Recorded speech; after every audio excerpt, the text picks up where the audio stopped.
What's up, my peoples? I just wanted to offer this perspective. Guys, listen. Everything in this country, damn near the world, is based on race, especially this country. This country was built upon race. We're probably one of the few countries that put a huge emphasis on the skin color, and we denote people and we categorize people literally by the color of their skin. I think it's crazy, but that's totally fine. But the thing is, we have to be safe when you cross over the line from things being racial to racist. Racist is a systematic ill, just like assimilation is.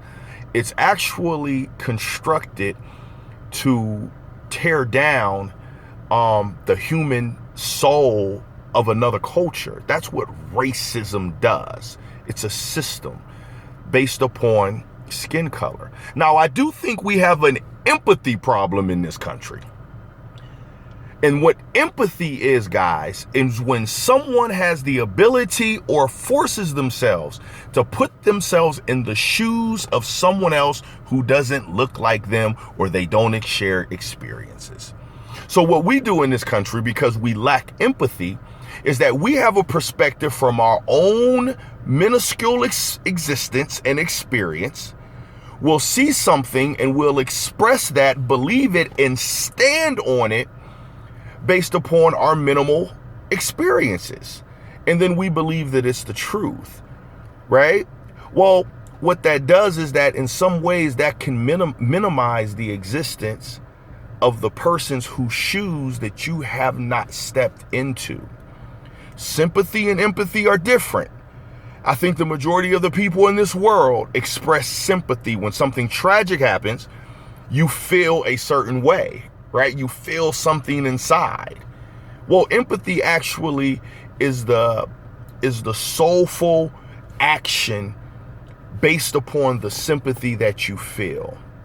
Consider this, my women friends, and consider this my male friends who have daughters and wives and obviously mothers.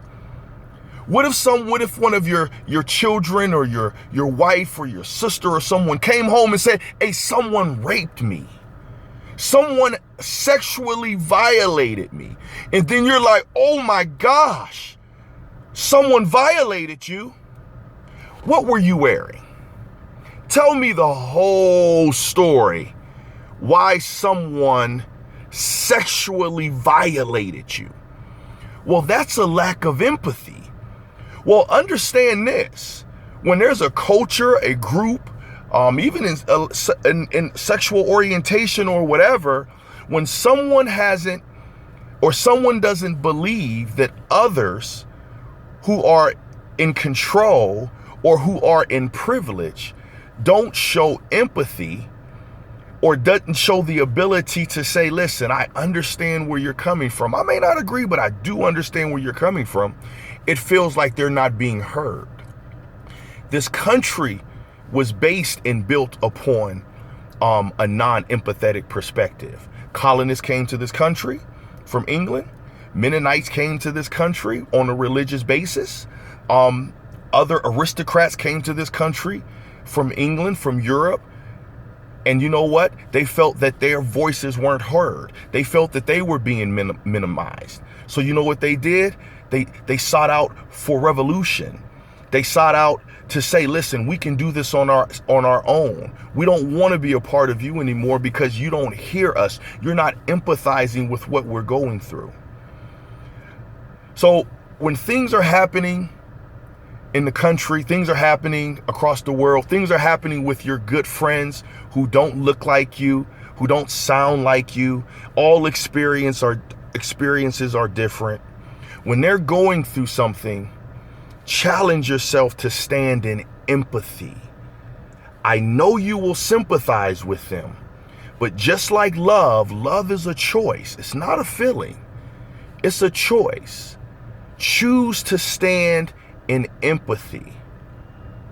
My brothers and my sisters, we also have to stand in empathy and understand that a lot of our friends from other cultures, they don't understand what it is to walk in our shoes.